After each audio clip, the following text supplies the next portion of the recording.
Petit prodige lyrique Amaury Vassili nous offre un deuxième album reprenant les plus grands classiques italiens. Il est avec nous aujourd'hui pour nous en parler. Merci beaucoup d'être passé nous voir, Amaury. Alors je le disais, les plus grands classiques italiens, il y a des reprises de Bocelli, Zucchero, Toto Cutugno, mais il y a aussi des créations originales. Alors le lyrique pop, déjà pour définir ton style, c'est vraiment ça que tu revendiques, hein. Ce n'est pas le lyrique classique. Pas du tout. En fait, c'est vraiment... on essaie de bien dissocier les deux parce que j'ai pas de formation classique et donc pour ne pas heurter un certain public puriste... J'ai un petit peu choqué. Voilà, c'est aussi pour être dans la bonne route à suivre, pour pas se faire critiquer de part et d'autre. Un petit peu comme Stanislas, on pourrait comparer ça. Oui, c'est ça. Après, voilà, moi je fais mon chemin sans me soucier de ce milieu particulier. J'essaie de contenter un maximum mon public et de l'accroître le plus possible, quoi. Alors, de bonnes nouvelles pour toi. Déjà, c'est le premier album qui s'appelle Cantero, je le rappelle. Et aussi une date importante. Le 14 mai, que va-t-il se passer? L'Eurovision à Düsseldorf cette année, en Allemagne. Alors, est-ce que tu as la pression un petit peu de représenter la France? Un petit peu quand même. C'est vrai que là, je suis en phase de préparation, donc c'est toujours... Alena, elle revient cette année, hein, la gagnante. Oui, bon, après, justement, voilà, elle a déjà gagné, donc on se dit qu'elle va peut-être finir deuxième, troisième, manger des places, mais grosse pression parce que... Non, mais grosse pression aussi parce que la France a un petit peu de mal quand même à arriver sur une démarche du podium. Je crois que depuis jury en 93, quatrième, il est arrivé. Non, il n'était pas sur le podium. Je crois que ça date de 77. C'était Marie-Myriam avec L'Oiseau et l'Enfant. J'ai lu dans la presse que tu avais un petit peu critiqué l'Eurovision en disant que ça avait mal vieilli. Alors pourquoi tu as accepté de faire ça? En fait, ce que j'avais dit à l'époque, c'était tout simplement que le concept de concours ne me plaisait pas trop. Pourquoi? Parce que moi, je suis issu des concours de chant, donc j'en ai fait beaucoup. Et t'en as gagné beaucoup. Ouais, mais bon, à part ça, le truc, c'est qu'on a envie de découvrir toujours autre chose. Et c'est vrai que là, repartir dans ce contexte de concours, c'est un peu difficile.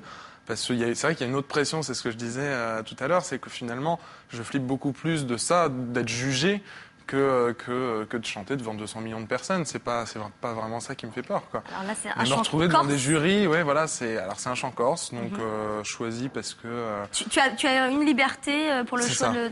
On a eu une liberté. On choisit un peu ce qui nous correspond le mieux. Il faut que je sois dans mes bottes quand je vais chanter la chanson. Tu n'es pas corse, t'es d'origine normande? Pas du tout. Mais si je chantais en français... ça irait pas avec la chanson. On l'a testé d'ailleurs en studio et ça le faisait pas, quoi. Allez, on va en reparler dans quelques instants et nous aurons la chance de voir un extrait de So New, cette chanson donc qui va représenter la France pour l'Eurovision. Avant ça, on va parler d'une des femmes les plus sexy du monde. Est-ce que tu fais partie, comme 99, pour pas dire 100% des hommes qui ont comme fantasme cette sublime Nicole Scherzinger? C'est ton style de femme? Non. Non? Bah non. Ah, l'exception, il est vraiment parfait. T'es plus blonde? Ben voilà. Comment te dire? Allez, Bon, mais je m'en vais, hein. Allez, au revoir. très bon goût. Allez, c'est parti, Audrey avec Nicole Scherzinger. Alors Audrey, Nicole Scherzinger qui commence une carrière solo, qu'est-ce qu'il s'est passé? Il y a des coups de griffe entre ces tigresses, des Pussycat Dolls. Je t'expliquerai tout à l'heure pourquoi elle se lance en solo. En tout cas, c'est très cool. Son album Killer Love est sorti en digital en attendant la sortie en physique le 25 avril. Le premier extrait s'appelle Don't Hold Your Breath. Je vous propose de l'écouter tout de suite. What an accent.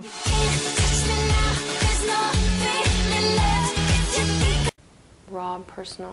Voilà, donc un album personnel qui s'appelle Killer Love, qui est disponible en digital, mais si vous préférez avoir l'album, ça sortira donc en physique le 25 avril. Merci beaucoup Nicole Scherzinger qui est devenue vraiment une star internationale. D'ailleurs, en parlant de ce monde de paillettes, de VIP, je crois que tu as toujours été attirée.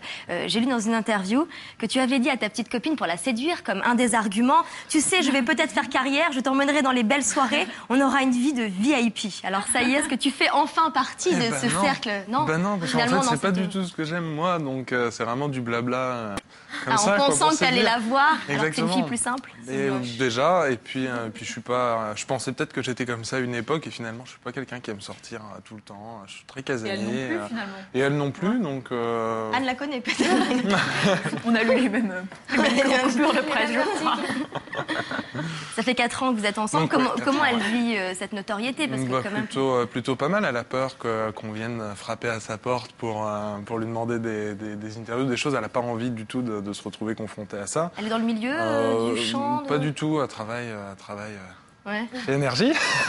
C'est pas vrai. Et si, c'est vrai. Bon, c'est une blague? Mais ce n'est pas une blague, c'est ça, exactement. Ah, c'est énorme. Elle nous regarde alors. Bah, voilà. Je me renseigne.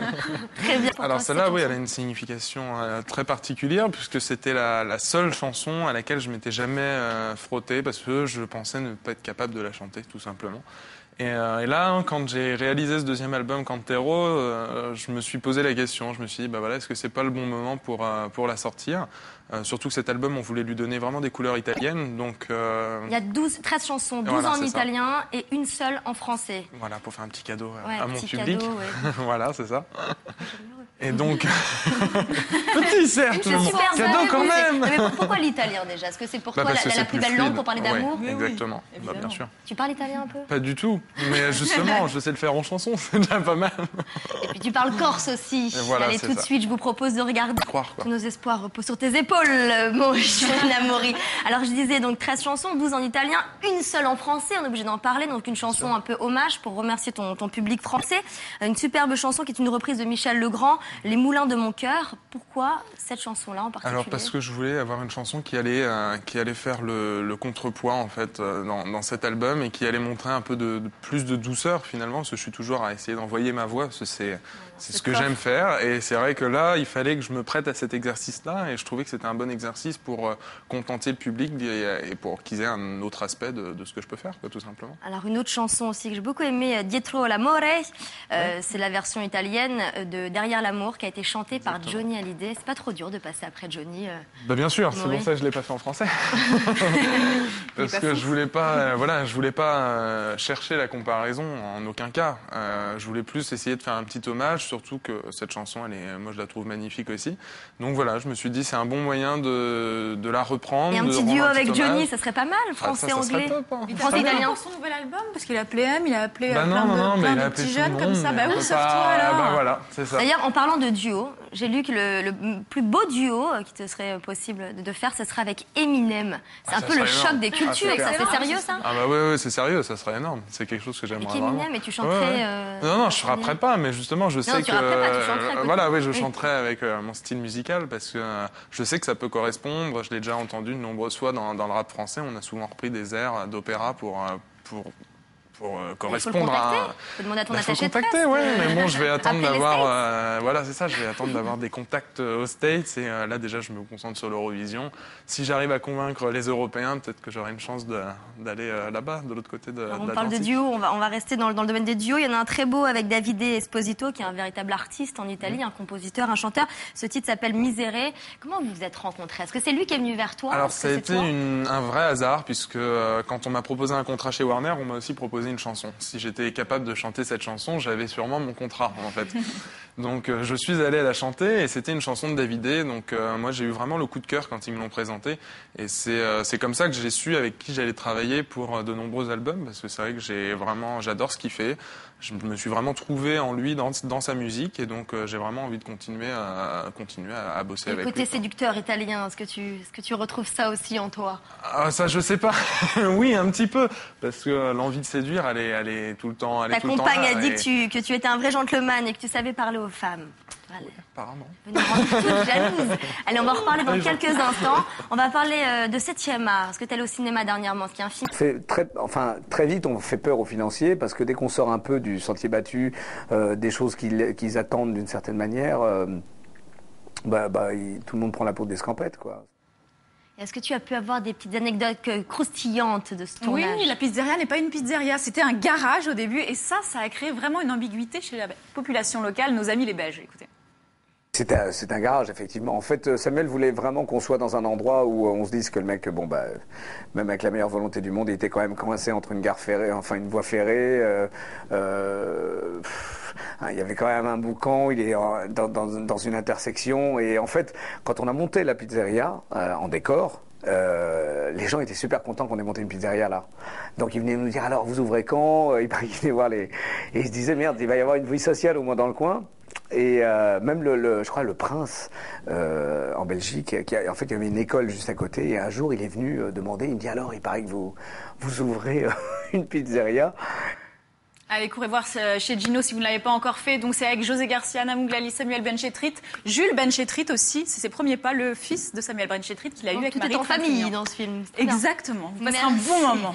Merci beaucoup, Anne. Alors, en parlant de cinéma, je voulais savoir si toi, tu te sentais être un peu acteur quand tu es sur scène. Parce que tu incarnes aussi la chanson, tu la rencontres. On peut parler de jeu de rôle? Bien sûr, oui, on parle totalement de jeu de rôle puisqu'on essaie d'être dans la peau du personnage. Quand je chante Sonyu qui raconte le rêve d'une fille à qui je pense tout le temps. Fille brune en plus. En plus, exactement, voilà, c'est pas la réalité, donc on est obligé de se pencher se mettre dans un personnage et d'essayer d'interpréter la souffrance. Et ça te plaît, ça, ce que tu penses peut-être Oui. un jour Ça serait cool. Ouais. être devant la caméra pour... J'aimerais bien parce que c'est vrai que c'est une évolution dans le métier d'artiste et ouais, ça serait une possibilité. J'aimerais bien. Allez, mais pour l'instant, tu chantes, on va Voilà, revenir à chaque chose ton en son album. temps. Dans les bacs depuis le 4 avril, Cantero. Alors, tu as déclaré que ton objectif était d'être reconnu dans le monde entier. Ça a plutôt bien parti, hein, parce que je crois que ton premier album a été vendu tout en Europe, au Canada, en Afrique du Sud, en Corée du Sud. Totalement. Comment tu expliques cet engouement dans des pays où culturellement, il y a quand même de grandes différences? On n'a pas les mêmes Alors, bagages culturels. j'ai L'Europe été- et le Canada, je comprends, mais... Oui, voilà, c'est ça. Mais alors, l'Afrique du Afrique du Sud, Sud, bah, ouais. j'ai été moi-même hyper surpris que ça marche là-bas. C'est un succès auprès des Coréennes. mais c'est Comme pas la des première fois parce qu'il y a déjà eu Josh Groban qui a déjà fait un succès en Afrique Oui. du Sud. Il y a Catherine Jenkins. On est déjà nombreux à marcher sur ce territoire-là. Donc, c'est qu'ils aiment ce style musical. Tu allais rencontrer ton public dans ces pays? Oui, totalement. Sauf en Corée du Sud où j'ai pas eu encore l'opportunité.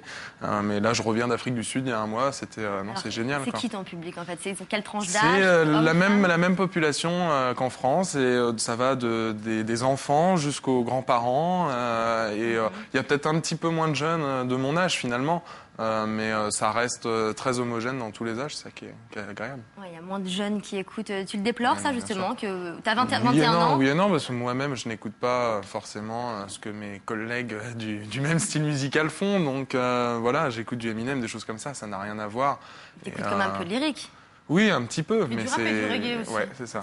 Principalement. Ouais, du rap et reggae. D'ailleurs, tu reggae, voulais, Et tu voulais Brad- te faire pousser des dreadlocks. C'est quoi Eh cette ouais. histoire? Bah oui, mais je suis arrivé C'est chez une vraie Warner anecdote. en fait dans ma maison de disques et c'était ce que je comptais faire. Quoi. Je comptais me faire des dreadlocks, j'avais déjà les bien cheveux longs sûr. comme ça. Et quand ils m'ont proposé le contraire, ils m'ont fait oui, mais t'oublies ça. Ils veulent que tu gardes ce côté un peu de genre Disons que idéal. pour commencer, il valait mieux parce que c'est sûr que si j'arrivais tout de suite avec les dreads et tout, ça ne l'aurait pas trop fait. Mais bon, dans un futur proche, pourquoi pas. Hein. Je pense que si j'ai la chance que ça continue de bien marcher pour moi, j'aurai peut-être un jour cette liberté-là. On Puis sent- bon, je les aime bien quand Ouais. même, mes cheveux. Oui, mais bon, tout Sinon, le je monde les en parle garderais dans la pas presse. sinon. Hein. Je veux pas trop t'en Oui, parler bah, parce que c'est j'ai sûr. lu dans C'est sûr. toutes les interviews, on te parle Je des pensais cheveux. pas d'ailleurs que ça pouvait intéresser tant Ouais, de monde autant d'avoir de des monde. Oui, parce qu'on aime bien parler de ce côté, encore une fois, gendre idéal. Alors, gendre idéal, bon, peut-être. En tout cas, papa idéal, sûrement. J'ai vu que tu voulais adopter Ouais, un enfant. ça, C'est assez c'est- rare pour un jeune garçon de 21 ans de parler Ça m'a d'adoption. à ce point. toujours suivi parce que déjà dans ma famille, mes cousins, j'ai 3 cousins qui ont été adoptés. Et puis je sais pas, j'ai toujours eu ça en moi, j'ai toujours voulu adopter parce que je sais qu'il y a des tas d'enfants qui souffrent et que je me dis que plutôt que d'en concevoir des nouveaux, autant en aider si possible un en tout cas pour commencer et on verra. Mais c'est vrai que je le ferai, c'est sûr. Je sais Pas pas tout de quand. suite, quand même. Bah non, là, Le j'ai mariage, temps, c'est non ça le problème. Oui, sûrement déjà. Et d'ici là, voilà, c'est pas facile du tout de faire des papiers, d'avoir déjà un Ouais, enfant. mais il faut se battre. Mais faut se battre, si voilà. t'arrives à le Mais faire, ce serait vraiment j'arriverai sûrement. une jolie un jour. chose. Je tiendrai. Tant vu, on peut, la preuve avec Exactement, cet album. exactement. Quelques Quand mots on veut, on rapidement sur le début de ta carrière. Tu chantes depuis que tu as 9 ans. Oui. Tout de suite, ça a été la révélation de ce coffre. Pas à 9 ans. Pas à 9 ans, j'ai trouvé un peu ma voix à l'âge de 13-14 quand je faisais les concours de chant et au moment où Florent Pagny a sorti son album Baryton. Alors c'est ça qui a Là, été j'ai le eu le déclencheur, déclic. l'album Ouais, de ouais, Florent ouais. Pagny. C'est ça. En fait, j'ai trouvé les bandes son pour les chanter sur des concours de chant et lorsque je l'ai fait, ça a tout de suite marché. C'est comme ça que j'ai envoyé ma maquette à mon producteur Gérard Louvain à l'époque, qui m'a rencontré avec Daniel Moine et qui a fait tout jusqu'à maintenant encore pour que j'avance dans ma carrière et ça se passe super bien, donc je les en remercie. Est-ce qu'il y a d'autres grands ténors aujourd'hui, maintenant que tu as un attachement pour le lyrique, que tu apprécies? On te compare souvent à Josh Alania. Groban. Bon, là, Oui. c'est encore du lyrique. Josh pop. Groban, oui, forcément, parce qu'on a les mêmes cheveux longs et on chante êtes les jeune, mêmes choses. Voilà, on a fait des reprises qui sont similaires. Et puis on est jeunes, oui, bien sûr. On surnomme aussi le nouveau Roberto Alagna. Ça te fait plaisir ou pas? Oui, Ça fait Plutôt plaisir. joli quand Oui, même. ça fait plaisir. Après, si je préfère Après, qu'on l'image est dise un peu éloignée, oui, le évidemment. nouveau Luciano Pavarotti, bah, ça me ferait vraiment plaisir, Ouais. même si c'est pas mérité. Après, Mais lui, c'est plutôt classique aussi. Après, Ouais. voilà, dire que je suis comme Alania, ça ne lui ferait peut-être pas plaisir. Pourquoi pas? Je soulève la question, c'est tout. Allez, ça y est, c'est déjà la fin de l'émission. Je rappelle donc que Cantero, ton album est disponible dans les bacs depuis le 4 avril. Je vous le conseille à toutes et à tous, vraiment même pour